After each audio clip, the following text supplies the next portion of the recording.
of the sites, it's not even the water. It's a combination of air pollution, and they're looking even at potential sources that we aren't even looking at yet, because we're choosing to ignore the fact that there very well could be other issues we aren't seeing. And these babies are being born this way, meaning it's affecting pregnant mothers. They also looked at to see if the demographic had changed with the fracking coming in, because a lot of the rich people wanted out. So they followed some mothers that had kids before the fracking and after the fracking. All of the APGAR scores lowered and all of the birth weights lowered.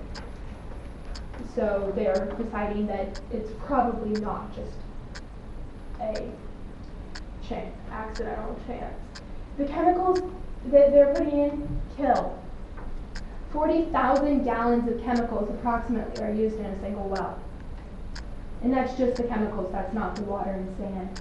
And that's up to 600 different chemicals. Some of the ones we know that have been identified or released or leaked are things like lead. We all know lead's bad for us. There was the huge thing with the lead paint in the toys from China. Mercury. A lot of you probably know that the standard thermometers you buy at a store no longer have mercury in them because it's an issue. And formaldehyde. Formaldehyde is used for preserving dead bodies. Do we really want to drink that? And the methane concentrations are about 17 times higher in drinking water wells closer to the fracking sites than they are above like a 5 to 10 mile radius. The farther away you get, the lower the concentrations get. They're incredibly telling numbers. And what goes in doesn't necessarily come out.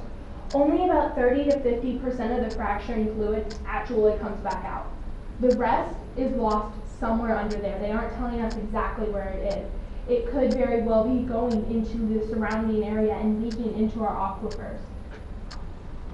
And this is, what is brought out is left out in these big open pools to evaporate. A bird doesn't know that that's not a lake. A bird flies in it, a bird gets sick. It's also releasing harmful VOCs, it's volatile organic compounds, which are contaminating the air.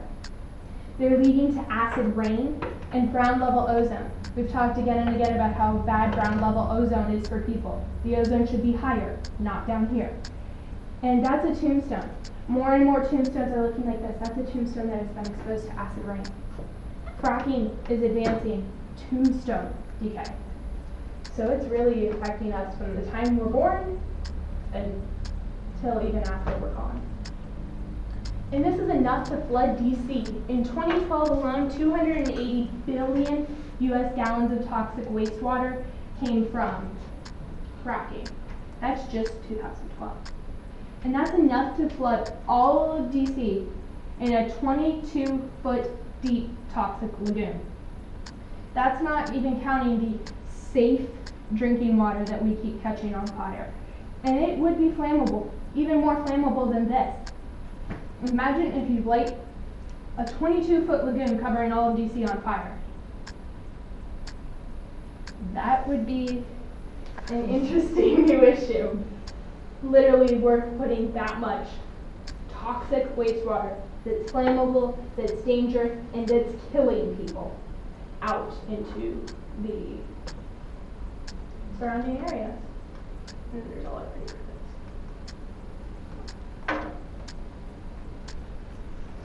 Questions? No? So are you for fracking? No.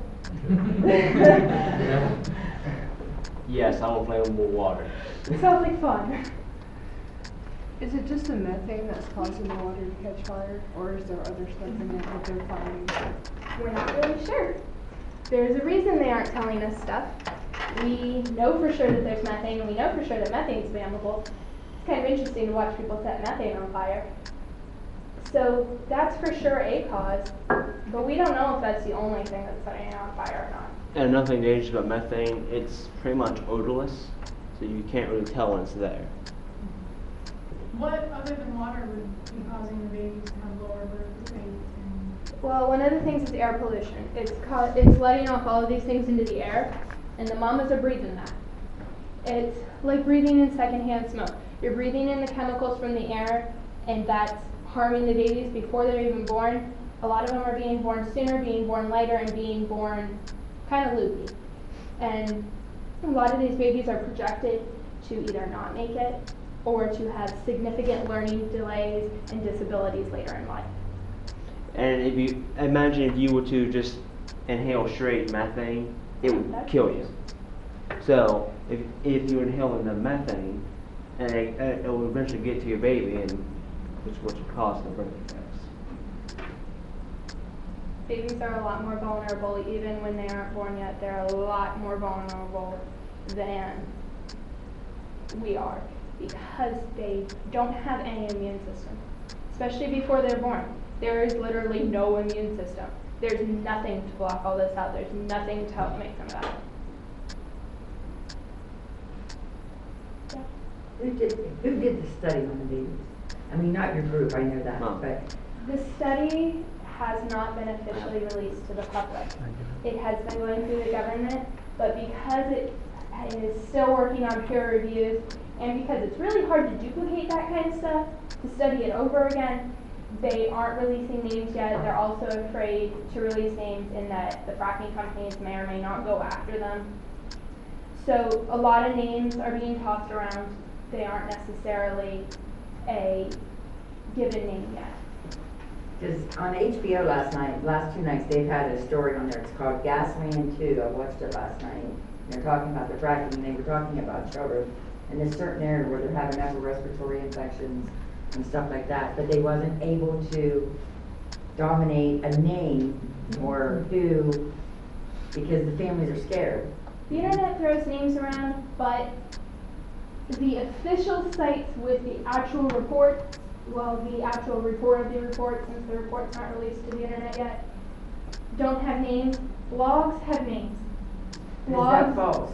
Since No. you don't have an accurate name, is that false? No. Because the report is out there. The name's not, because they're afraid. Would you want to put your name out there if you know that you're going up against some of the biggest companies in the Oh, no, that's what I United said States? about last night on TV, no. The names aren't necessarily true that are on the internet, which is why I chose not to go with those sites. I chose to go with the more reputable sites. Anybody else? Seems fairly clear that your group's anti-fracking. Mine is. I never said that I wasn't. Although, I was gonna say, although Bronson's position, because of the part he had in the presentation, is not clear. But as far as the,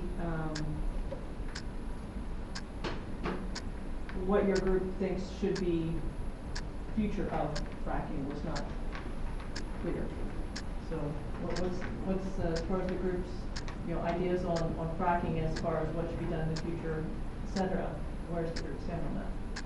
I think it should be more regulated and just examined for a while to see how they proceed in the future with it. And gradually phased out. You can't just stop it altogether. And- Anytime we've tried to stop anything altogether in this country, it doesn't work. And phase it out because you want to phase that out as you phase fossil fuels out and bring in the renewable resources. So. And they might find new techniques to doing it too, as they study it for a while. Any other questions? Once or twice. All right, Sold. nice job.